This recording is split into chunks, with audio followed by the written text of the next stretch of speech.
తలంపులు మీ దృష్టికి మరలా తీసుకుని రాదలిచి అదే వచనాన్ని చదువుకుందాం.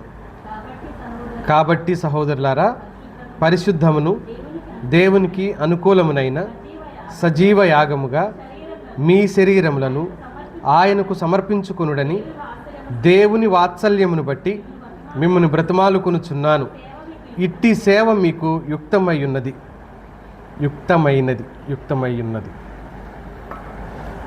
దేవుడు ఏమి ఆశిస్తున్నాడో, ఏం కోరుతున్నాడో ఆ విషయాలని లేఖనంలో దేవుని సేవకుల ద్వారా రాయించి ఉంచటం.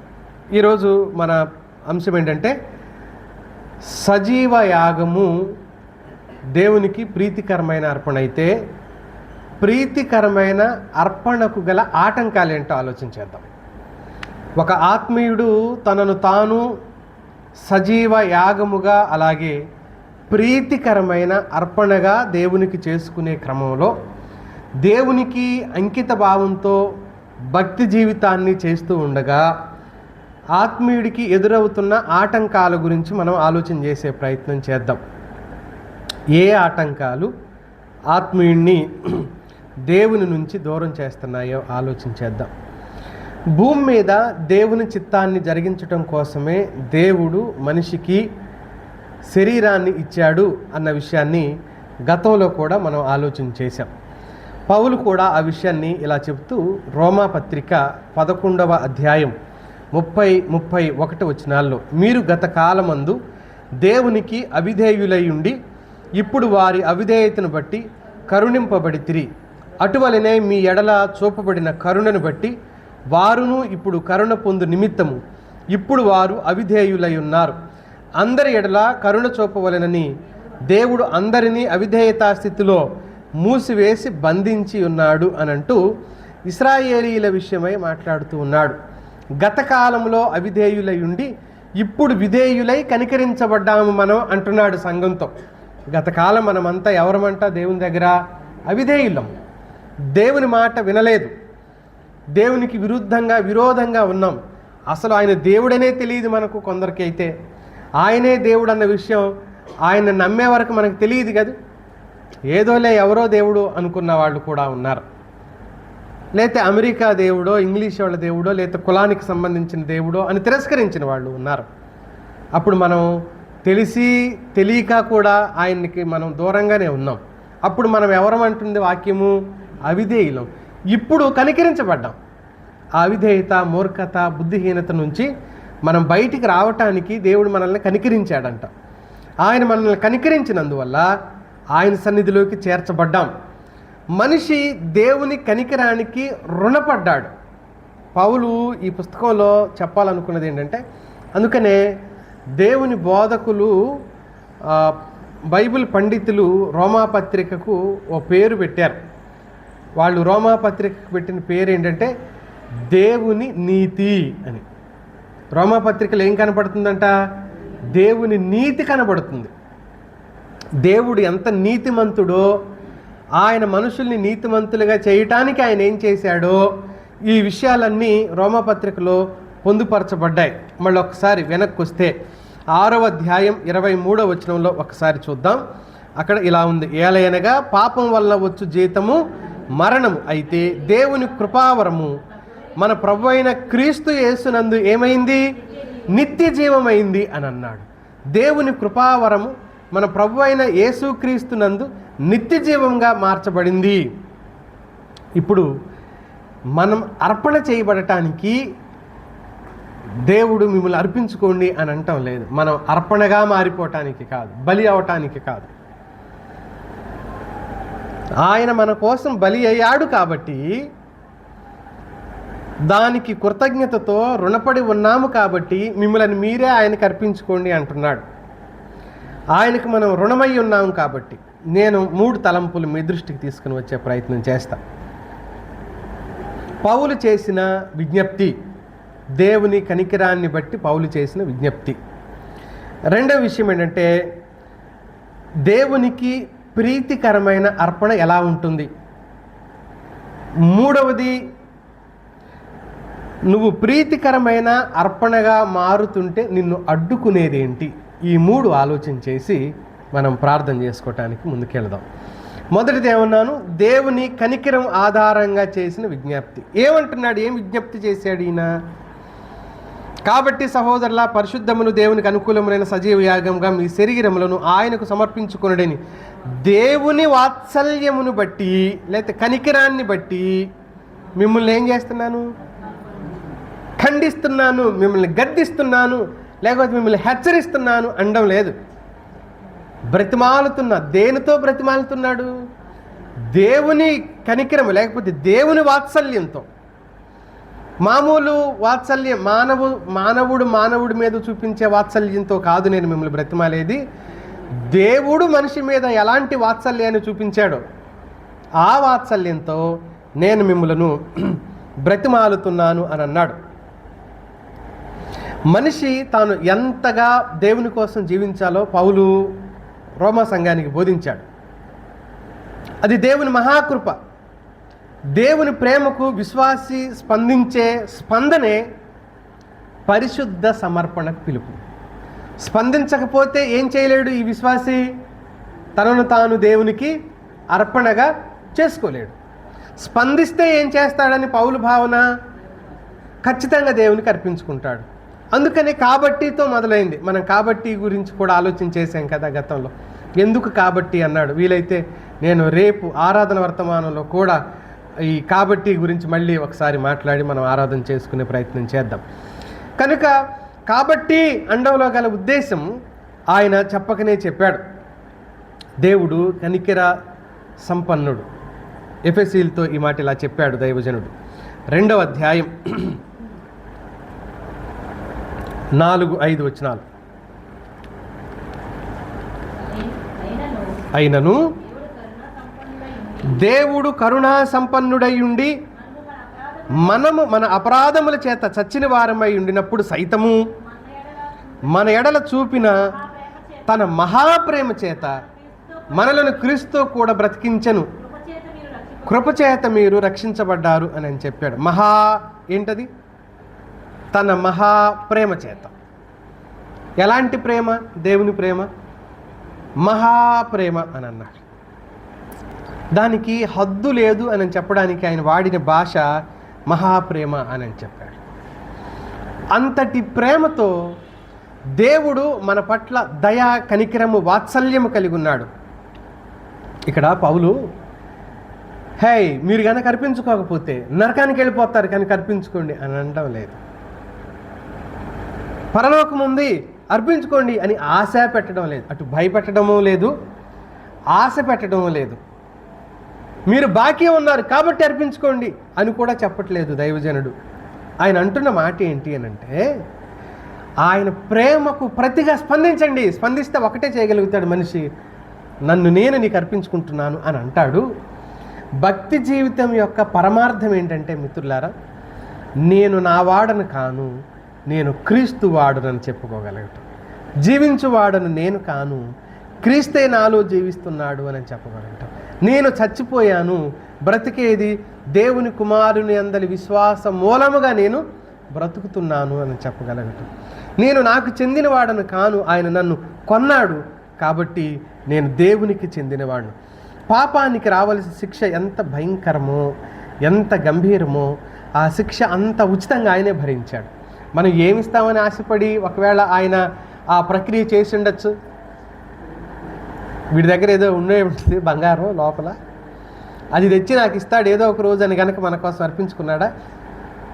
లేదా ఈ భూమి మీద గొప్ప పని ఏదైనా ఎవడ మొయ్యలేనంతటి బరువు వీడి భూమి మీద మోస్తాడు నా కోసం అని కనుక మన కోసం ప్రాణం పెట్టాడా?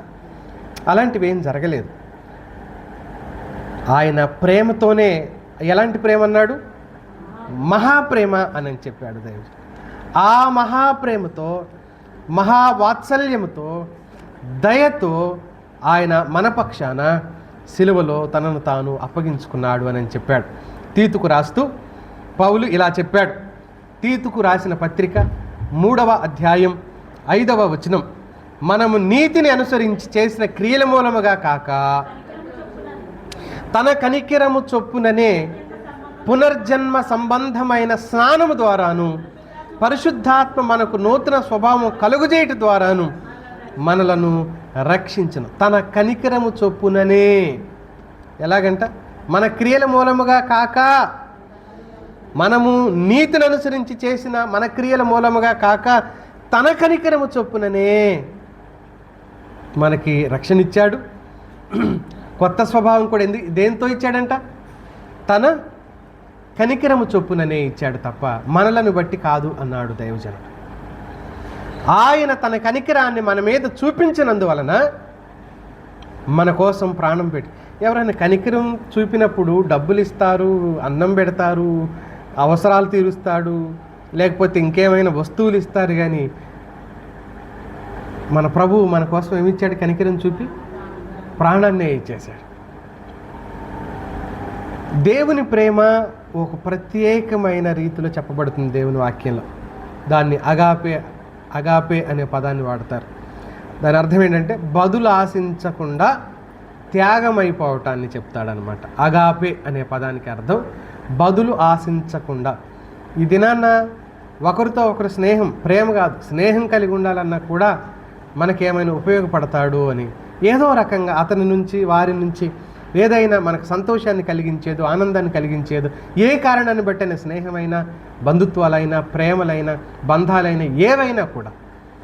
కానీ యేసుక్రీస్తు ప్రభు ఎందుకు అలా చేశాడు? తన కనికరాన్ని బట్టి, ఆయనలో ఉండిన కనికరాన్ని బట్టి, ఆయన మనిషి మీద కనికరం చూపుతున్న కారణాన్ని బట్టి, ఆయనలో కనికరం ఉండిన కారణాన్ని బట్టి ఆయన ఏం చేశాడు అనంటే మన కోసం తనను తానే అర్పించుకోవటం జరిగింది అని చెప్పాడు. ఆయన ఎంతటి ప్రేమ గలవాడు అంటే, పాపులారా మిమ్మల్ని నాశనం చేయటానికే వచ్చాను ఈ భూమి మీదకని ఆయన చెప్పలేదు. ఎవరి కోసం వచ్చానన్నా? నేను పాపులను రక్షించుటకే వచ్చాను అని చెప్పాడు. రోగులకు వైద్యుడు అవసరం, కానీ ఆరోగ్యం గల వారికి అవసరం లేదు. అలాగే నేను ఎవరిని పిలవవచ్చి తిని? పాపులనే పిలవవచ్చి తిని అని చెప్పాడు. ఆయనే చెప్పుకున్నాడు మార్కు 10:45లో, నశించిన వారిని రక్షించటానికి, విమోచన క్రయధనంగా తన ప్రాణం ఇవ్వటానికి వచ్చాను అని అన్నాడు. లోక 19:10లో నశించిన దానిని అనే పదం అక్కడ వాడతాడు. తిమోతి మొదటి పత్రిక 1:15 పాపులను రక్షించుటకు క్రీస్తు యేసు వచ్చాడు అనే మాట మనం చదువుతాం. కనుక ఇవన్నీ ఏంటి అని అంటే పాపి కోసం ఆయన ప్రేమ పాపుల పట్ల ఎంత పారదర్శకంగా కనబడుతుందో చూడొచ్చు మనం.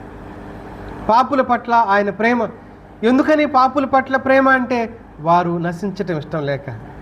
ఎహెజ్కేలు గ్రంథంలో అన్నాడుగా 33:11, దుర్మార్గుడు తన దుర్మార్గతను బట్టి నశించుట నాకేమాత్రము ఇష్టం లేదు. దుర్మార్గుడు నశించటం నీకు ఇష్టం లేదు. వాడు దుర్మార్గుడే కదా ప్రభువా, వాడు దుర్మార్గుడని ఆల్రెడీ నీకు తెలిసిందిగా, వాడు దుర్మార్గుడని నువ్వు ఐడెంటిఫై చేసావుగా, మేము కూడా చేసాం, నువ్వు చేసావు. మేమేమనుకుంటున్నాం? ఆ దుర్మార్గుడు నాశనమైపోవాలనుకుంటున్నాం. కానీ మరి నువ్వేమనుకుంటున్నావు? నశించుట నాకు ఏమాత్రం ఇష్టం. ఆ దుర్మార్గుడు తన దుర్మార్గత నుండి మారి బయటకు వచ్చి అతడు మార్పు చెందితే నాకు సంతోషం, నాకు అదే ఇష్టం అని నేను చెప్తున్నాడు ఆయన. కాబట్టి ఈ మాటలు మనకి ఏమి నేర్పిస్తున్నాయి అని అంటే, న్యాయం, కనికరం పరస్పర విరుద్ధమైనవి. న్యాయము, కనికరాలు పరస్పరం ఎలాంటివి? విరుద్ధమైనవి. న్యాయం ఎలాంటిది అని అంటే, న్యాయం ఏం చేస్తుందంటే, తప్పు చేశాడా? చేశాడండి. రుజువు ఉందా? ఉందండి. సాక్షులు ఉన్నారా? ఉన్నారండి. మరి అప్పుడు ఏం చేయాలి?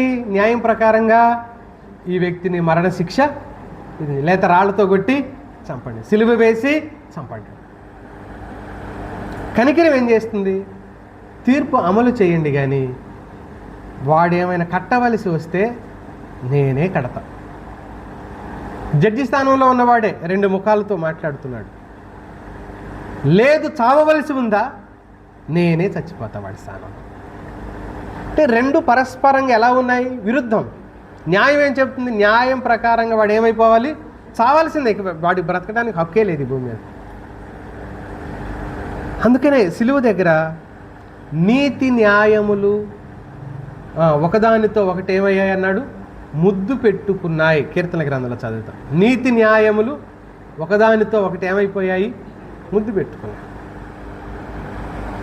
కృపా సత్యములు భూమిలో నుంచి మొలుచును అని అన్నాడు. కృప వేరే, మళ్ళీ సత్యం వేరే. సత్య ప్రకారంగా ఏం చేయాలి? తప్పు చేసిన వాడిని శిక్ష విధించాలి. కృపతో ఏం చేయాలి? రక్షించాలి. యేసు సిలువలో రెండు బయలుపరచబడ్డాయి. యేసు స్వామి సిలువలో రెండు ఎలా ఒకేసారి అనంటే, శిక్ష అమలైంది, కానీ ఎవరి మీద అమలైంది? పరలోకం నుంచి దేవుని ఉగ్రత, దేవుని కోపం, దేవుని శిక్ష, సర్వమానవాళి శిక్ష అమలైంది పరలోకంలోంచి. కానీ ఎవరి మీద అమలైంది అంటున్నా? యేసుక్రీస్తు ప్రభు వారి మీద అమలైంది. అసలు నేరస్తుడు ఏమైపోయాడు? యేసు సిలువ చాటును దాక్కున్నాడు. యేసు సిలువ చాటును దాక్కొని ఆ సిలువ రక్తములో ప్రక్షాళనం చేయబడ్డాడు. అతడి పాపాలకి ప్రాయశ్చిత్తం జరిగిపోయింది. ఆ ప్రేమను గుర్తించు అంటున్నాడు పౌలు. రోమపత్రిక అంతా అదే. ఆ ప్రేమను అర్థం చేసుకో. 11 అధ్యాయాల సారాంశం అదే. ఆ ప్రేమను తెలుసుకో. లోక పాపం అంతా ఆయన మీదే మోపబడిందని తెలుసుకో. మన పాపాలకు రావలసిన ఉగ్రత దేవుడు యేసుక్రీస్తు ప్రభు వారి మీద వేశాడు. ఈ మాట రోమపత్రికలోనే చెప్పాడు. 8వ అధ్యాయం 3-4 వచనాలు కలిసి ఉంటాయి చూడండి.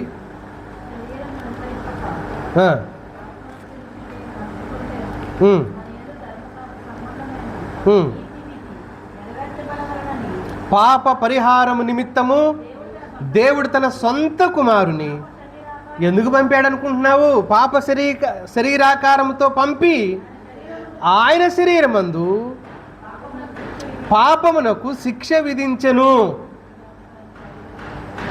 మిత్రులారా, వింటున్నారా? తన సొంత కుమారుని శరీరాకారంతో ఎందుకు పంపాడు?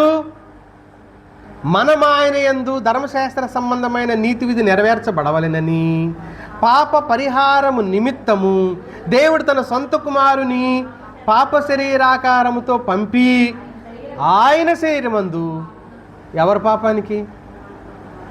అక్కడ గ్యాప్ బాగా ఇచ్చాడు ఆయన. ఆ ట్రాన్స్లేషన్ ఎలా ఉందంటే, ఎక్కడుంది? మనం ఆయన యందు 2వ లైన్లో ఉంది. పాపానికి శిక్ష అనేదేమో లాస్ట్లో ఉండటం వల్ల ఎవడో పాపానికి అన్నట్టుంది. ఎవరి పాపానికి? మన అనే పదం ఉపయోగించబడింది చూడండి. మన పాపానికి. సరే, ఇంకా క్లియర్గా చూద్దాం చూడండి. పేతురు రాసిన మొదటి పత్రిక 2వ అధ్యాయం 24వ వచనం.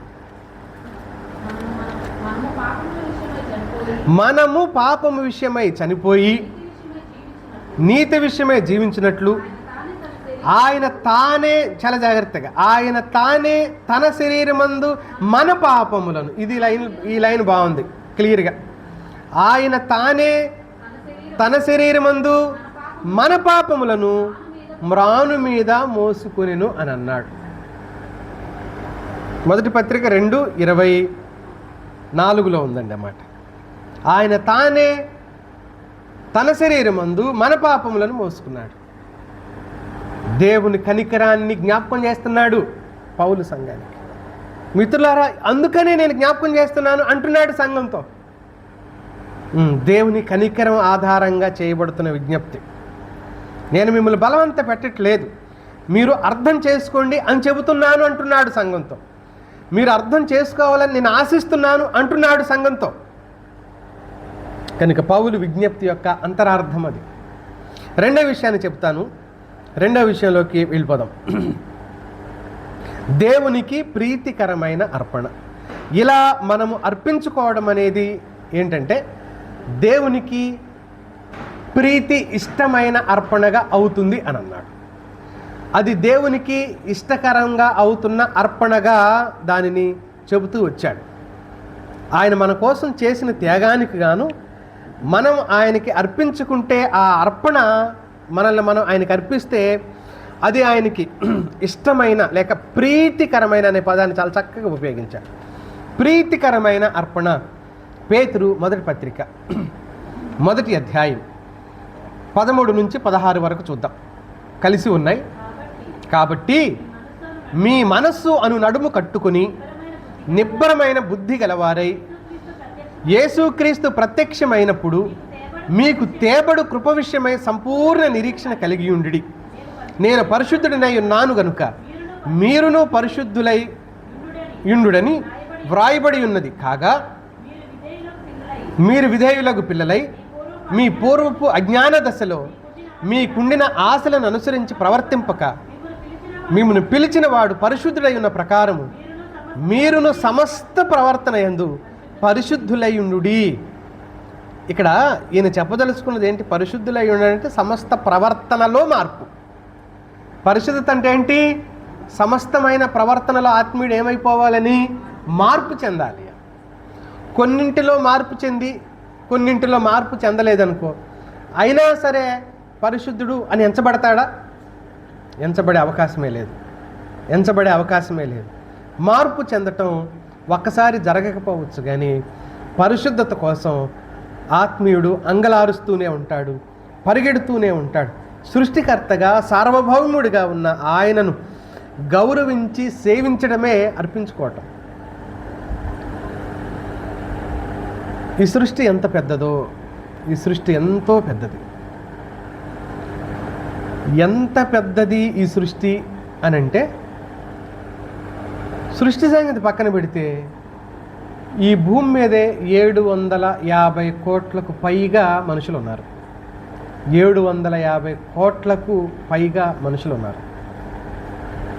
750 కోట్ల మనుషుల్లో మనం ఎవరు అసలు? 750 కోట్ల, 100 కోట్లలో మనం ఏంటి అసలు అని అంటే నథింగ్. ఆ మాటకొస్తే ఈ భూమి, ఈ భూగోళం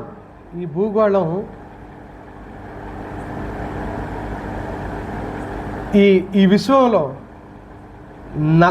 నలకగా లెక్కించడానికి, వాస్తవంగా కొలత వేయటానికి కూడా కొన్ని వందల వేలు లక్షల వంతులు చాలా అల్పమైంది అవుతుంది. అది చాలా అల్పం అవుతుంది. మనకు కనబడేది ఏదైతే బ్రహ్మాండమైన విశ్వం ఉందో, ఇదేంటి అని అంటే ఒక గ్యాలక్సీలో జస్ట్ ఒక పార్ట్ మాత్రమే కనబడుతుంది మనకి. గ్యాలక్సీలో ఒక 1% కనబడుతుంది మనకి.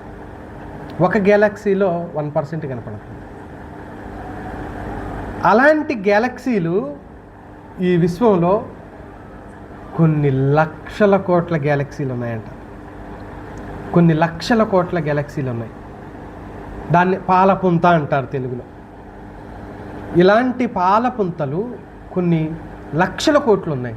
ఒక పాలపుంతలో కొన్ని లక్షల కోట్ల నక్షత్రాలు ఉన్నాయి. కొన్ని లక్షల కొలది గ్రహాలు ఉన్నాయి. లెక్కించలేనన్ని నక్షత్రాలు ఉన్నాయి. ఈ భూమి కంటే ప్రతి నక్షత్రం కొన్ని వేల రెట్లు పెద్దవి. కనబడే ప్రతి నక్షత్రం ఈ భూగోళం కంటే కొన్ని వేల రెట్లు పెద్దవి. అంటే అసలు ఈ భూగోళం ఎలాంటిది అన్నట్టు? నలక, ఒక నలక. భూగోళమే నలక అంటుంటే మరి నువ్వెవరు అందులో? దేవుడు చూసినప్పుడు ఇంత అల్ప ప్రాణికి ఆయన నిత్యుడు, ఆయన ఈ అనంత విశ్వాన్ని ఒకేసారి చూడగలడు. చూసినప్పుడు ఈ భూమి చిన్న అల్పమైంది అనిపించినప్పుడు, అందులో మనం ఉంటే మనల్ని చూడడానికి ఆయనకి ఎలా మనసు ఒప్పింది? ఎందుకు పట్టించుకోవాలనుకున్నాడు అసలు ఆయన? ఈ అల్ప ప్రాణిని ఎందుకు దృష్టించాలి అని అనుకున్నాడు ఆయన? ఆయన ప్రేమే, ఇంకొకటి ఏం కాదు. కేవలం ఆయన తన ప్రేమను బట్టి ఆయన ఈ మనిషిని చూడాలి అని అనుకున్నాడు. దానియేలు గ్రంథంలో అంటాడు, నీవు నరపుత్రుని దర్శించుటకు వాడు చాలా అల్పుడు. 8వ కీర్తనలో కూడా అదే మాట మనం చదువుతాం. 8వ కీర్తనలో చదువుతాం, హెబ్రీ పత్రికలో చదువుతాం, దానియేలు గ్రంథంలో చదువుతాం. నువ్వేంటి? నీ స్థితి ఏంటి ప్రభు? నువ్వు ఈ మనిషిని దర్శిస్తున్నావా? నువ్వు ఒక ఉన్నతమైన దేవుడువు. అలాంటి నువ్వు ఈ అల్ప ప్రాణిని నువ్వు దర్శిస్తున్నావా? 8వ కీర్తన 5వ వచనం 4-5 వచనాల్లో ఉంటుందన్నమాట. ఎలా దర్శించగలుగు? నరపుత్రుని జ్ఞాపకం చేసుకునేటకు. అసలు ఎవరయ్యా అతడు, నువ్వేంటి అతన్ని జ్ఞాపకం చేసుకోవడం ఏంటి అని చెప్పాడు దైవజనుడు. అసలు ఏ పాటి వాడు, ఎలా దర్శిస్తున్నావు, నువ్వు అతన్ని ఎందుకు దర్శిస్తున్నావు? అయితే దేవుని వాక్యం చెబుతుంది, ఆయన మనల్ని దర్శిస్తున్నాడు. బలిగా అర్పించబడే జీవితం అంటే ఏంటంటే దేవునికి పూర్తిగా విధేయత చూపి మోకరిల్లటం. అంత ఉన్నతుడివి, మహోన్నతుడివి నువ్వు.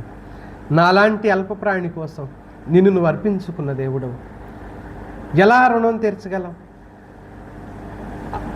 దేవుని యొక్క మహోన్నతమైన తత్వం, ఆయన శక్తి కలిగిన స్థితి, మన అల్పమైన స్థితి మనిషికి అర్థమైతే మనిషికి కోపాలు ఉంటాయా?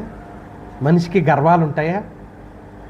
మనిషికి అహంకారాలు ఉంటాయా? ఆయన అర్థమైతే అవన్నీ మనలో పనిచేస్తాయా? అసలు ఆయన ఇవన్నీ మనలో పనిచేస్తున్నాయనంటే ఆయన ఎంత గొప్పోడో అర్థం కావట్లేదని అర్థం అన్నమాట. ఆయన ఎంత గొప్పోడో అర్థం కాలేదు. అంటే ఆయన గొప్పతనం, ఆయన శక్తివంతమైన స్థితి మనిషికి అర్థం కావట్లేదు. కాబట్టే ఆయన ఎదుట తలెగరేస్తున్నాం ఈరోజు. అర్పించుకోవలసిన దానికి బదులుగా, ప్రభు నువ్వే నా సర్వస్వం, నీకే ఈ నా జీవితం అని ఆయనకి చెప్పుకొని మరి ఆయనకు అర్పించుకోవలసిన దానికి బదులుగా అలా చేయలేకపోతున్నాడు ఆత్మీయుడు అని అంటే అది ఎంతటి ప్రమాదకరమైన స్థితి మిత్రులారా, ఒకసారి ఆలోచన చేసుకోవాల్సిందిగా మనవి చేస్తున్నాను. మనం 66వ అధ్యాయం యెషయా గ్రంథంలో చదువుతాం. 2వ వచనంలో ఉన్న మాట ఒకసారి చదువుతాం. అవన్నీ నా హస్తకృత్యములు,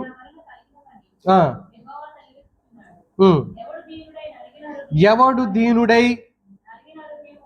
నలిగిన హృదయము గలవాడై నా మాట విని వణుకుచుండునో. ఎవరిని దృష్టిస్తాడంట ఆయన? ఆయన మాట విని ఎవరైతే వణుకుతూ ఉంటారో వారిని ఆయన దృష్టిస్తాడు అని చెప్పాడు. కేవలం వారిని మాత్రమే దృష్టించాడా?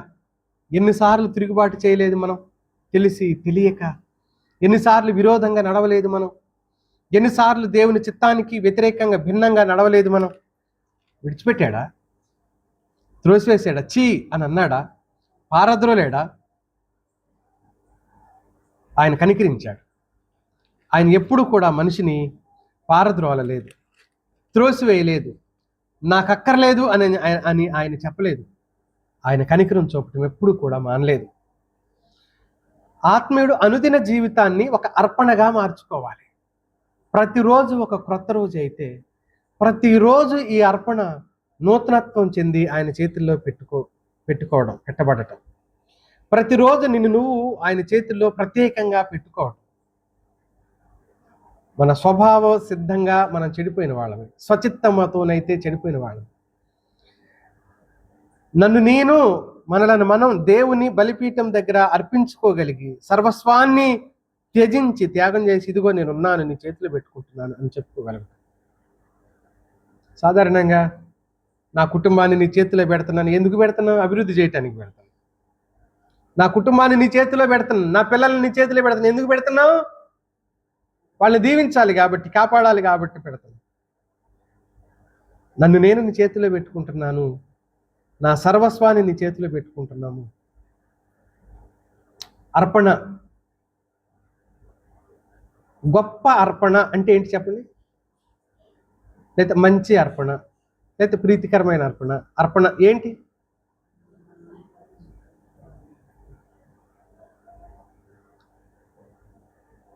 నాకేమర్థమైందంటే, ఎంత ఎక్కువ ఇచ్చావని కాదు దేవునికి, ఎంత ఎక్కువ ఇచ్చావని కాదు,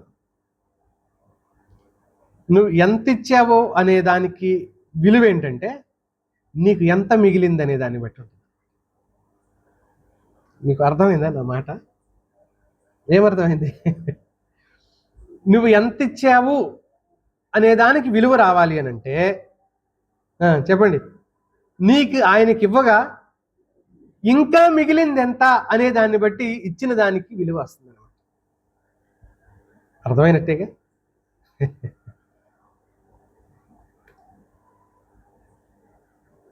ఏవో కొన్ని ఇచ్చేసి చాలా ఇచ్చాం అని చెప్పుకుంటాం. ఆయన అన్నాడు, అవన్నీ కాదు, నాకు కావాల్సింది నువ్వే, నాకు కావలసింది నువ్వే, నిన్ను నువ్వే నాకు అర్పించుకోకుండా నీకున్నది ఏదో ఇచ్చి నా కన్నీళ్ళు తుడుస్తానంటావేంటి? నువ్వు నాకు అర్పించిన ఆ లక్షల కోసమా నేను ప్రాణం అర్పించింది? కొన్ని కోట్ల కోసమా ప్రాణం అర్పించింది? కొన్ని బంగారం కోసమా నేను నా ప్రాణాన్ని అర్పించింది? ఎవరి కోసం అర్పించాను? మరి నేను నీ కోసం ప్రాణాన్ని అర్పిస్తే నిన్ను నువ్వు నాకు అర్పించుకోకుండా ఏమర్పిస్తున్నావు తెచ్చి? డబ్బులు, బంగారాలు, రకరకాలు అర్పిస్తున్నావు.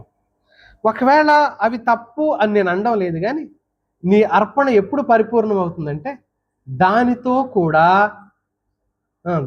కూడా యేసుక్రీస్తు ఇలాగ చెప్తాడు. పరిసయ్యులు దశమ భాగాలు అర్పిస్తారు, చాలా చక్కగా వాళ్ళు దశమ భాగాలు అర్పిస్తూ ఉంటారు. యేసుక్రీస్తు ప్రభు దగ్గరికి వచ్చి వాళ్ళు అర్పించిన దశమ భాగాలను బట్టి ఆయన వాళ్ళని వెరీ గుడ్, శబాష్, మీరు భలే అర్పిస్తున్నారే అని అంటాడేమోనని ఆయనకి కనబడేలాగా ప్రవర్తించారు. ఏది? వాళ్ళు అర్పించే అర్పణలు. అప్పుడు ప్రభు అన్నాడు, మీరు అర్పించే అర్పణలు చెడ్డవని నేను అనడంలా, మీ దశమ భాగాలు చెడ్డవని నేను అనడం లేదు. దశమ భాగాలు ఇవ్వాల్సిందే, ఇవ్వాలి. మత్తయి సువార్త 23వ అధ్యాయం 23వ వచనంలో, అయ్యో వేషధారులైన శాస్త్రులారా, పరిసయ్యులారా, మీరు పుదీనాలోను, సోపులోను, జీలకర్రలోను 10వ వంతు చెల్లించి ధర్మశాస్త్రంలో ప్రధానమైన విషయములను అనగా న్యాయమును, కనికరమును, విశ్వాసమును విడిచిపెట్టితిరి. ఏం మానేరంటే వీళ్ళు? న్యాయము, కనికరము, విశ్వాసాన్ని విడిచిపెట్టారు. ఏం చేస్తున్నారు? అవి విడిచిపెట్టి దశమ భాగాలు ఇస్తున్నారు. ఆఖరికి దశమ భాగం ఎందులో కూడా ఇస్తున్నారు? జీలకర్రలో కూడా ఇచ్చారంటండి. జీలకర్ర ఒకవేళ పంట ఉందేమో, జీలకర్రలో కూడా దశమ భాగం ఇచ్చారు, పుదీనాలో కూడా దశమ భాగం ఇచ్చారు, సోంపులో, అంటే ఇవన్నీ చాలా అల్పమైన పంటలు, ఇవి చాలా చిన్న అల్పమైన పంటలు, వీటిలో కూడా దశమ భాగం ఇచ్చారంట. కానీ ఏమి లేదంట, అంటే పెద్ద వాటి నుంచి చిన్న వాటి వరకు ఏది వదిలిపెట్టకుండా వీళ్ళు ఏం చేశారంట? దశమ భాగాలు ఇచ్చారు. 10వ భాగం అని ఉంది కదా అక్కడ, దశమ భాగం ఇచ్చారంట. కానీ వీళ్ళకి ఏమి లేదన్నాడు? న్యాయము, కనికరం, విశ్వాసం లేదు. కానీ ప్రభు ఏమన్నాడు? మీ దశమ భాగాలు ఎవరికి కావాలి? మీ దశమ భాగాలు ఎవరికి కావాలి? కనికరము, దయా, విశ్వాసం కలిగి ఉండండి అని అన్నాడా? వాటిని మానొద్దు, అలాగే వీటిని కూడా చెయ్యండి అని అన్నాడు. వాటిని మానొద్దు, వీటిని మానొద్దు, రెండు కావాలి నాకు అన్నాడు. ఏ ఒకటి ఇచ్చినా నాకు ఇష్టం లేదు. మీరు దశమ భాగం ఇస్తున్నారు కానీ ప్రేమ, దయ, కనికరం, విశ్వాసాలు లేవు మీకు, అవి కూడా కలిగి ఉండండి, అప్పుడు అర్పించండి, ఇంకా సంతోషిస్తాను అని అన్నాడు ఆయన. అంటే రెండింటికి సంబంధం ఎలా పెట్టాడో చూడండి. నేను అందుకే చెప్తా ఉంటా ప్రతిసారి, బైబిల్ ఎప్పుడు కూడా కంపారిటివ్, పోల్చుతూ చెప్తూ ఉంటుందన్నమాట. బోధ పోల్చుతూ మాట్లాడుతూ ఉంటుంది. ఇక్కడ అలా చెప్తున్నాడు, ఇక్కడ అదే విషయం మాట్లాడుతున్నాడు. అదేంటి అని అంటే, అనుదిన జీవితాన్ని ఒక అర్పణగా మార్చేసుకోగలిగితే నీకున్నది ఆయిందే అవుతుంది. నేను నీవాడను, అది మాత్రం నాది అని అనలేం కదా. నేను నీవాడనైనప్పుడు నాకున్నదంతా కూడా అప్పుడు ఏమవుతుంది? నీదే. ఎఫెసీ పత్రికలో చెప్పాడు, 5వ అధ్యాయం 2వ వచనం ఒకసారి చూద్దాం. క్రీస్తు మిమ్ములను ప్రేమించి పరిమళ వాసనగా ఉండుటకు మన కొరకు తనను తాను దేవునికి అర్పణగాను, ఆయన ఎలా అర్పించుకున్నాడో మనం అలాగే అర్పించుకోవాలి. ఇది పౌలు బోధ. కానీ ఆయన మరణం కోసం అర్పించుకున్నాడు, బలి అవ్వటానికి అర్పించుకున్నాడు.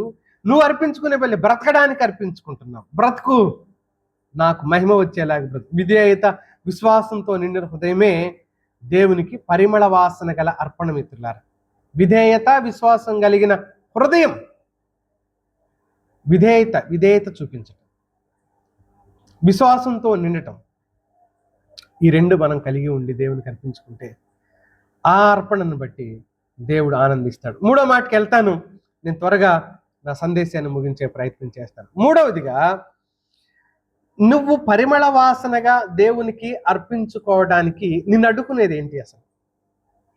రోజు దేవునికి యోగ్యకరమైన అర్పణలుగా మనం ఉండకుండా మనల్ని అడ్డుకునేది ఏమడ్డుకుంటాయి అంటారు సాధారణంగా? ఏమడ్డుకుంటాయి? మనుషుల, వ్యవస్థల, ఏమడ్డుకుంటాయి అంటారు? చెప్పరా?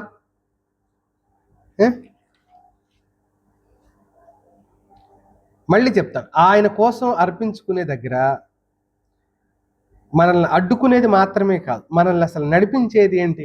మనల్ని ఏమి నడిపిస్తుంది? ఎవరు నడిపిస్తున్నారు? లోకం ఎప్పుడూ కూడా మనల్ని లోకం తనకి అనుకూలంగా మౌల్డ్ చేసుకోవాలనుకుంటుంది, మలుచుకోవాలనుకుంటుంది.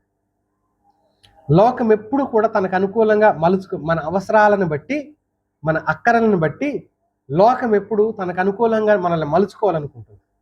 ఎలాంటి పెద్ద స్థాయిలో విశ్వాస దగ్గర నుంచి చాలా కొత్తగా ప్రభువులోకి వచ్చిన విశ్వాస వరకు ఎప్పటికప్పుడు లోకం మనల్ని తనకు అనుకూలంగా మలుచుకోవాలి అని అనుకుంటూనే ఉంటుండగా, దేవుని వాక్యంలో మనకు నేర్పించబడుతున్న విషయం ఏంటి అంటే, మన ఆధ్యాత్మిక జీవన ప్రమాణం ఎక్కడైనా దెబ్బతింటే, బలహీనపడితే ఖచ్చితంగా లోకపు మోసలోకి అచ్చులోకి మనం వెళ్ళిపోతాం. అచ్చులోకి వెళ్ళిపోతే, ఇప్పుడు ఈ సిమెంట్ పని చేసేటప్పుడు వీళ్ళు పిల్లర్లు పోసేటప్పుడు బాక్సులు పెడతారు చూడండి. ఎన్ని వందల బాక్సులు పోసినా, బాక్సులు పెట్టి ఆ పిల్లర్లు పోసినా ఎలా వస్తాయి? అన్నీ ఒకేలా వస్తాయి, ఒకే సైజులో వస్తాయి, ఆ నంబర్తో అవే వస్తాయి. ఇక అసలు ఎలాంటి ఒక అంగుళం కూడా మార్పు రాదు. ఎందుకు రాదు అని అంటే దాన్ని మూస అంటారు, ఫ్రేమ్ అని అంటారు. లోకం కూడా మనల్ని ఏం చేయాలనుకుంటుంది అని అంటే, తనకు ఒక ప్రమాణం ఉంది, తనకు ఒక కొలత ఉంది, తనకు ఒక స్కేల్ ఉంది, తనకు ఒక మూస ఉంది లోకానికి. అది మనల్ని ఏం చేయాలనుకుంటుంది అంటే అలా తయారు చేయాలనుకుంటుంది. ఎప్పుడు ఎలా? లోకస్తుల్లాగా, తనకు అనుకూలమైన వ్యక్తుల్లాగా. ఇప్పుడు లోకంలో చాలా మంది వ్యక్తులు ఉన్నారు. తిరుగుబోతులు ఉన్నారు, తాగుబోతులు ఉన్నారు, తిట్టిబోతులు ఉన్నారు, దొంగలు ఉన్నారు, హత్య చేసేవాళ్ళు ఉన్నారు, అబద్ధాలు ఆడేవాళ్ళు ఉన్నారు, వ్యభిచారం చేసేవాళ్ళు ఉన్నారు, మోసం చేసేవాళ్ళు ఉన్నారు. అయ్యో, సకల దుర్నీతి, ఒక మాటలో చెప్పేస్తారు, సకల దుర్నీతి కలిగిన వాళ్ళు ఉన్నారు. కాకపోతే వాళ్ళకి మనకు తేడా ఏంటంటే, వాళ్ళు చర్చికి రారు, మనం వస్తున్నాం. ఇది లోకం ఏం చేసిందంటే మనల్ని చర్చికి అయితే పోగాని ఎలా ఉండు, ఇలా ఉండు, ఇప్పుడున్న వాళ్ళలాగే నువ్వు కూడా ఉండు. కాలక్రమంలో మన ప్రమాణాలు దెబ్బతిన్నప్పుడు అలాగే మారిపోతాం మనం కూడా. మన ప్రమాణాలు అంటే మన నిర్ణయాలు, మన భక్తి జీవితానికి సంబంధించిన స్థిరత్వాన్ని కనుక మనం కోల్పోతే మనం కూడా అలాగే మారిపోవడానికి ఎక్కువ సమయం ఏం పట్టదు. బాగున్నాము అనుకుంటూనే ఇలాంటి ప్రమాదకరమైన స్థితిలోకి వెళ్ళిపోయే అవకాశం ఉంది. దీని గురించి సంఘాన్ని హెచ్చరిస్తూ ఇలా అన్నాడు హెబ్రీ పత్రిక రచయిత. 5వ అధ్యాయం 11 నుంచి చదువుతాను, గమనించండి. ఇందును గురించి మేము చెప్పవలసినవి అనేక సంగతులు ఉన్నవి, కానీ మీరు వినుటకు మందులైనందున వాటిని విశదపరచుట కష్టము. కాలమును బట్టి చూస్తే మీరు బోధకులుగా ఉండవలసిన వారై ఉండగా, దేవోక్తులలో మొదటి మూల పాఠములను ఒకడు మీకు మరలా బోధింపవలసి వచ్చును. మీరు పాలు త్రాగవలసిన వారే గాని బలమైన ఆహారము తినగలవారు కారు. మరియు పాలు త్రాగు ప్రతివాడు ఎవరు? శిశువే గనుక నీతి వాక్య విషయములో అనుభవము లేని వాడై ఉన్నాడు. వయస్సు వచ్చిన వారు అభ్యాసము చేత మేలు కీడులను వివేచించుటకు సాధకము చేయబడిన జ్ఞానేంద్రియములు కలిగి ఉన్నారు గనుక బలమైన ఆహారం వారికే తగును అని అన్నాడు. జ్ఞానేంద్రియాలు, మేలు కీడులను వివేచించగల జ్ఞానేంద్రియాలు. ఆత్మీయుడు ఎప్పుడు ఆ మోసలో పడిపోకుండా తనను తాను జాగ్రత్త పరచుకోవటానికి జ్ఞానేంద్రియం అన్నాడు. వెంటనే ఆలోచన చేస్తాడు, అయ్యో నేను వేసే అడుగు తప్పు కాబట్టి వెనక్కి తీసుకుంటాడు ఆత్మీయుడు. నా నిర్ణయం తప్పు అని వెనక్కి తీసుకుంటాడు, నా మాట తప్పు అని వెనక్కి తీసుకుంటాడు, నా ఆలోచన తప్పు అని వెనక్కి తీసుకుంటాడు. అదే లోకస్తుడైతే మోసం చేసి ఎవ్వడికి దొరకలేదు, నేను బలి మోసం చేసి అనుకోరా, అది గర్వంగా ఫీల్ అవరా? దొంగతనం చేసి నేను ఎవడికి దొరకలా, అది గొప్ప అనుకోరా? కానీ ఆత్మీయుడు ఏం చేస్తాడు? వెంటనే అతని లోపల ఆత్మ పని చేస్తాడు, వెంటనే కాదు అని అనుకుంటాడు. ఈ అడ్డుకునేవి మనం 4 ఏమంటారు 4 రకాలైన అడ్డంకుల్ని మనం గుర్తించడానికి ప్రయత్నం చేద్దాం. వాటిని చెప్పి నేను ముగిస్తాను. మొదటిది ఏంటి అనంటే, మనం సజీవ యాగముగా దేవునికి ప్రీతికరమైన అర్పణ అర్పించుకోకుండా ఉండటానికి మన వ్యక్తిగత జీవితాలలో మనలను అడ్డుకుంటున్నది ఏంటి అనంటే, మొదటిది సెల్ఫ్ విల్, స్వయం అని అంటాం. సెల్ఫ్, నేను అనేది, నేనెవరో తెలుసా అని అంటాం చూడండి. నాకెన్ని డబ్బులు ఉన్నాయో తెలుసా, నాకెంత ఆస్తి ఉందో తెలుసా, నేను ఒక చిటికేస్తే ఏమవుతుందో తెలుసు. ఇలాంటివి విన్నారు ఎప్పుడన్నా మీరు? వినలేదా? నా సంగతి తెలుసా, నేనంటే ఏంటో తెలుసా, మీరు ఎప్పుడన్నా విన్నారా? ఎందుకు వినలేదు? ఎందుకు వినం? ఎక్కడ పడితే అక్కడ వినపడతా ఉంటాయి మనకి.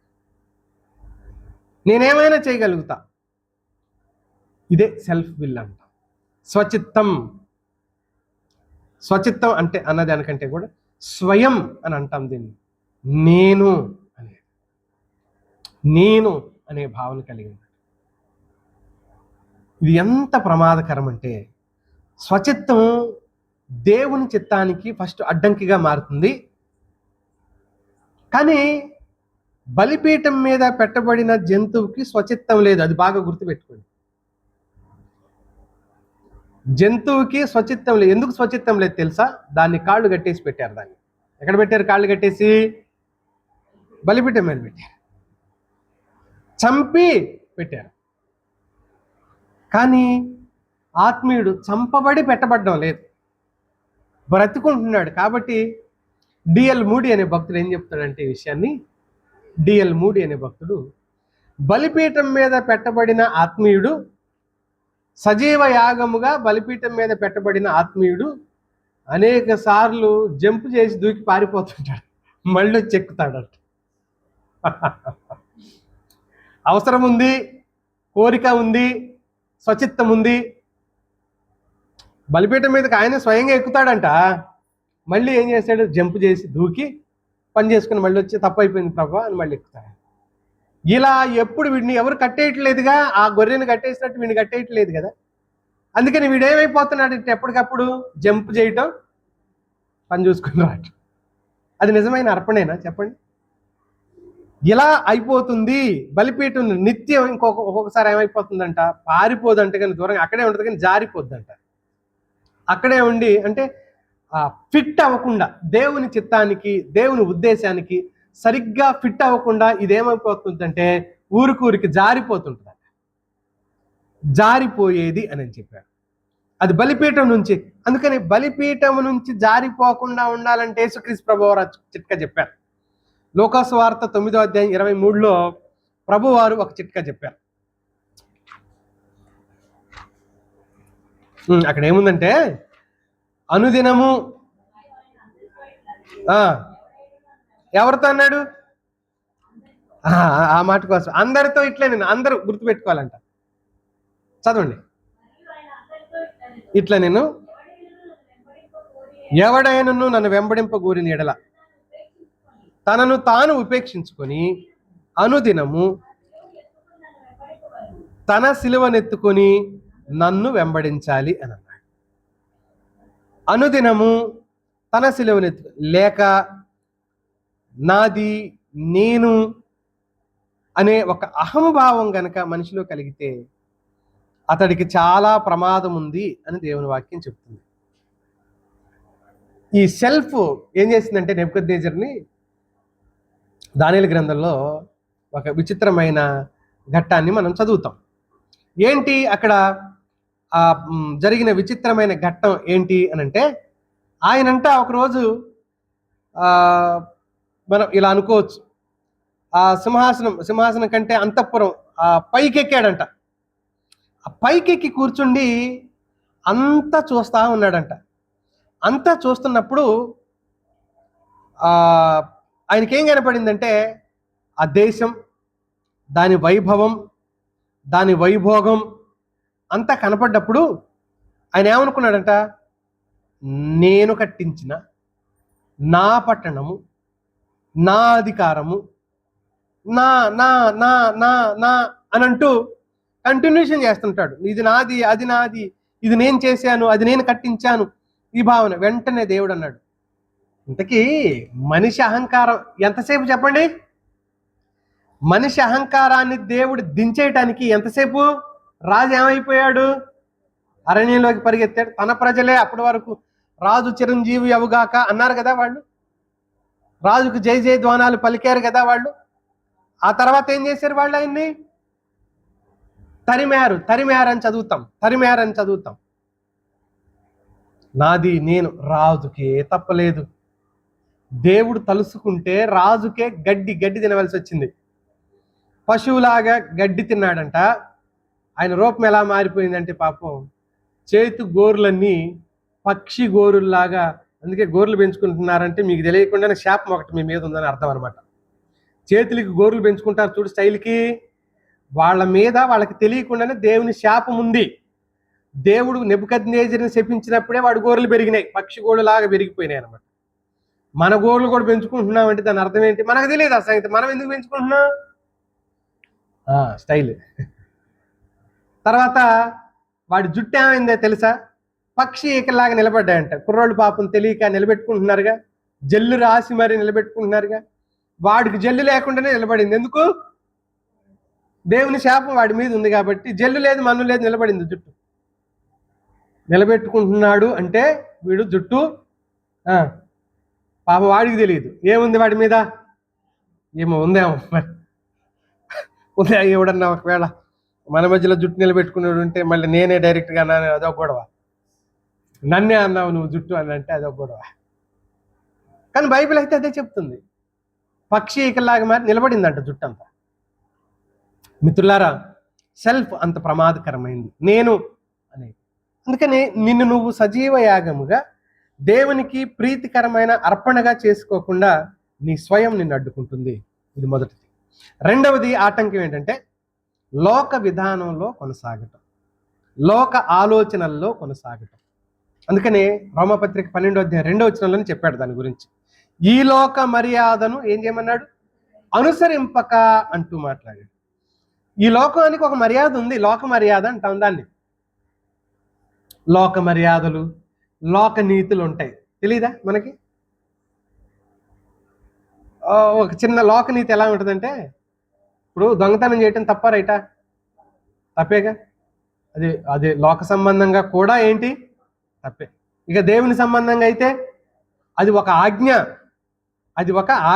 ఏది? దొంగిలించవద్దు అనేది ఒక ఆజ్ఞ. ఇప్పుడు లోకనీతి ఎలా ఉంటుందంటే, దొంగతనం ఇద్దరు కొట్టుకుంటున్నారనమాట. రోడ్డు మీద పడి గొడవ పడుతున్నారు. ఒక పెద్ద మనిషి వచ్చి ఇలా అన్నాడు, ఏమైంది రా అని. సార్, రాత్రి మాకు ఇంట్లో దొంగతనం చేసుకొచ్చాం సార్, వీడిద్దరికి సమానంగా పంచట్లేదు సార్. ఇప్పుడు అందులో ఏం కోరుతున్నారు వీళ్ళు? ఇప్పుడు నీ దొంగిలించటమే తప్పురా అంటే దొంగిలించిన దాన్ని సరిగ్గా పంచట్లేదని మళ్ళీ అక్కడొక గొడవ. ఎలా పంచాలంటే ఇప్పుడు దాన్ని న్యాయంగా, సమానంగా, నీతిగా పంచాలంట. అక్కడ లేని నీతి ఇక్కడ ఎలా వచ్చింది సడన్ గా? పొరుగింట్లో దొంగిలించకూడదు అనవలసిన నీతి అక్కడ లేనప్పుడు దొంగిలించిన సొమ్మును న్యాయంగా ఇప్పుడు మళ్ళీ ఎలా పంచాలంటే దాన్ని? అసలే న్యాయం ఉంటే దొంగతనం చేస్తారా? అది లోకనీతి అలాగే ఉంటుంది మిత్రులారా. దేవుడు చెప్పే నీతికి, లోకనీతికి అలాగే ఉంటుంది, లోక విధానం కూడా అలాగే ఉంటుంది. అందుకని ఈ లోక మర్యాదను అనుసరిస్తామో లేదని ఎప్పుడు గుర్తొచ్చి తెలుసా? పెళ్ళిళ్ళు, పేరంటాలు వచ్చినాయి అనుకో, ఏం చేస్తాం అప్పుడు? ఇది మా కులాచారం, ఇది మా మతాచారం, ఇది మా ఊరాచారం, లేకపోతే ఇది వాళ్ళ చచ్చిపోయిన అమ్మమ్మ కోరిక, నాయనమ్మ కోరిక అని లోకనీతిని నెరవేర్చడం మనం చూస్తూ ఉంటాం. అది ఎందుకు చేస్తున్నారు మీరు అని అంటే ఏమో తెలియదు, అలా చేస్తుంటారు అందరూ. అందుకే మేము కూడా అలాగే చేస్తూ వచ్చాం. ఈ లోక విధానంలో కొనసాగిన వాడు దేవునికి ప్రీతికరమైన అర్పణగా అయ్యే అవకాశం లేదు. లోక పద్ధతిని అనుసరించేవాడు ఇంకా ఏమన్నాడు అని అంటే, సుఖభోగం, ధనాపేక్ష, లోకాకర్షణ, ఇవేవి కూడా ఆత్మీయంగా ఎదగకుండా ఆత్మీయ క్షీణతను కలుగజేస్తాయి. అందుకే యాకోబు పత్రిక 4:4 ఇలా చెప్పాడు దైవజనుడు.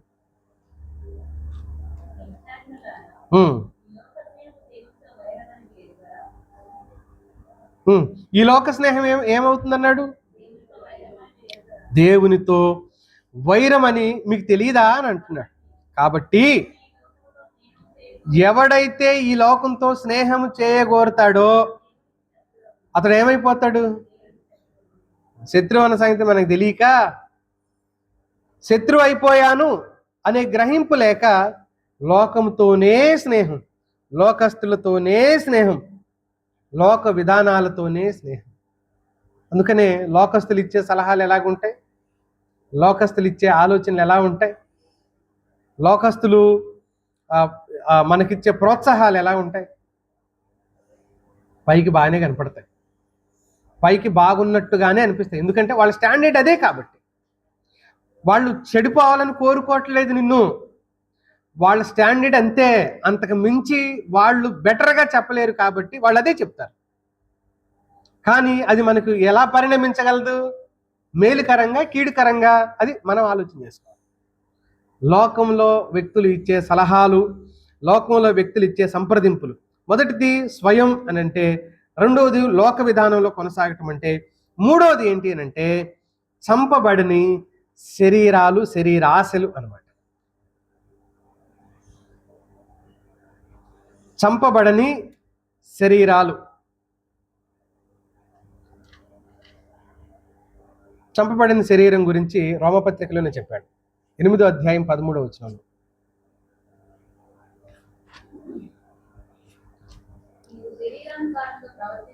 మీరు శరీరానుసారంగా ప్రవర్తించిన ఎడల చావవలసిన వారై ఉందురు గాని దేన్ని చంపాలి? శరీర క్రియలు ఏం చేయాలి? ఆత్మీయుడు చంపాలి, అప్పుడు మీరు బ్రతుకుతారు. శరీర క్రియలను మీరు చంపకపోతే ఆ శరీర క్రియలే మిమ్మల్ని ఏం చేస్తాయి అంటున్నాడు? అవి మిమ్మల్ని చంపుతాయి. మీరు చంపితే బ్రతుకుతారు, మీరు చంపకపోతే మీరే ఏమైపోతారు? చచ్చిపోతారు. శరీర క్రియలు, శరీర క్రియలు మనకు బాగా తెలుసు. శరీర క్రియలు ఏవనగా అవే జారత్వము, అపవిత్రత, కాముకత్వము, వ్యభిచారము, నరహత్య, దూషణ, అబద్ధాలు, ఇవన్నీ వాటి కిందకి చేరతాయి. కాబట్టి ఏం చేయాలన్నాడు? కొలస్సీలకి రండి ఒకసారి, 3వ అధ్యాయం 5వ వచనం చూడండి. 3వ అధ్యాయం 5వ వచనం. కావున భూమి మీద ఉన్న మీ అవయవములను అనగా జారత్వము, అపవిత్రత, కామాతురతను, దురాశను, విగ్రహారాధనైన ధనాపేక్షను, మీ అవయవములను అనగా అంటూ ఏం చంపాలో చెప్పాడు. ఒకవేళ అవయవాలు అని చెప్పిన తర్వాత ఇవన్నీ అవయవాలు అంటే ఏంటో అర్థం చెప్పాడు. వాస్తవంగా భూమి మీద మీ అవయవాలను అనగా జారత్వం అన్నాడు. అవయవం జారత్వమా? ఎక్కడుంది? మన ఒంట్లో ఏ అవయవం పేరు జారత్వం? చెయ్యి, కాలు, ముక్కు, నోరు తెలుసు, కానీ మనకి జారత్వం అవయవం ఉందా? రెండోది, అపవిత్రత అనేది అవయవం ఉందా మన శరీరంలో? ఎక్కడుంది? అపవిత్రత అనే అవయవం ఉందా? కన్ను అనే అవయవం ఉంది, ముక్కు అనేది ఉంది, చెవి ఉంది, నోరు ఉంది, ఇవన్నీ ఉన్నాయి, కానీ అపవిత్రత అనే అవయవం ఎక్కడుంది? మూడోది, కామాతురత అనే అవయవం ఎక్కడుంది? నాలుగోది, దురాశ అనే అవయవం ఎక్కడుంది? మళ్ళీ ఇంకా అవయవానికి ఇంకో పేరు కూడా పెట్టాడు, విగ్రహారాధన అయిన ధనాపేక్ష, అది ఒక అవయవం అన్నాడు. ఎక్కడున్నాయి ఇవన్నీ? ఎవరి అవయవం? ఇవన్నీ ఎక్స్ట్రా ఎక్కడ మనకి ఏమైనా ఉన్నాయా? కనబడుతున్నాయా? ఎవ్వరికీ కనపడవి, కానీ పని చేసుకుంటూ పోతుంటాయి. ఇవన్నీ పని చేసుకుంటూ పోతుంటాయి. అందుకని దేవుని వాక్యంలో దీన్ని ఇలా చదవండి ఒకసారి నాతో కలిసి, 5వ వచనం. కావున భూమి మీద ఉన్న మీ అవయవములను అని లాస్ట్ పదం చదవండి, చంపివేయండి. అవయవాలను ఏం చేయాలంటే అనగా అన్నాడు కదా, అనగా వదిలేసాం మనం. అంటే ఆయన ఉద్దేశం ఏంటంటే, నిన్ను నీవు బలిపీఠం మీద పెట్టుకోకపోతే నీ ఇచ్ఛను, నీ ఇష్టాన్ని చంపలేవు అని అర్థం అనమాట. నీ ఇష్టాన్ని నువ్వు చంపలేవు, జీవించువాడని నేను కాననే భావంలోకి నువ్వు రాకపోతే నీ కోరికలను నువ్వు చంపలేవు. రోమా 8:13లో ఉన్నది కూడా అదే, కోరికలను చంపటమే. అవయవాలను చంపటం అంటే ఇప్పుడు యేసుక్రీస్తు ప్రభు చెప్పిన నీ చెయ్యి అభ్యంతరపడి దాన్ని నరికిపడాయంటే ఇప్పుడు పరలోకంలో ఉండే క్రైస్తవులంతా ఎలాంటి వాళ్ళు ఉంటారు? హ్యాండిక్యాప్డ్ ఉంటారా? పోనీ మీకు తెలిసిన వాళ్ళు ఎవరైనా నరుక్కున్నారా? కన్నో చెవో కాలో, కానీ చెవి కూడా నరుక్కోలే. ఎందుకు అలా చెప్పాడు? చేతులు నరుక్కొని రండి, ముక్కులు కోసుకొని రండి అని కాదు ప్రభు చెప్పేది. చేతులు ముక్కులు కాళ్ళు నరుక్కోమని కాదు ఆయన చెప్పేది. అవి పని చేయకుండా ఉండండి. ఇక్కడ ఇంకో మాటలో చెప్పాల్సి వస్తే మళ్ళీ 8:13 రోమాకి రండి, నేను దాని గురించి మరో మాట చెప్తాను.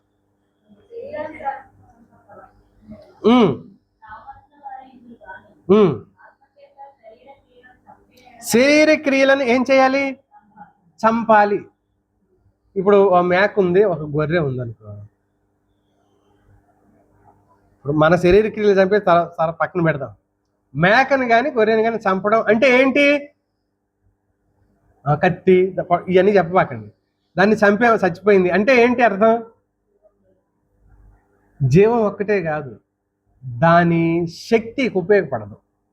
దాని చచ్చిపోయిన ఆ మేకలో శక్తి, దాని ఇష్టం, దాని ఆకలి, దాని కోరికలు, దాని ఆలోచనలు ఏం కావు. ఇప్పుడు ఎంత మంచి ఆకు ముక్కు దగ్గర పెట్టినా తినదు. ఇప్పుడు దానికి నచ్చింది పెట్టినా తినదు. ఇప్పుడు కారణం అది ఏమైపోయింది? ఇప్పుడు చచ్చింది. క్రీస్తు యేసునందు సిలువ వేయబడిన మనం చచ్చిన స్థితిలోకి వెళ్ళినప్పుడు అయ్యేది ఏంటి అని అంటే, ఇవన్నీ అదుపులో ఉండటమే చచ్చిన స్థితి.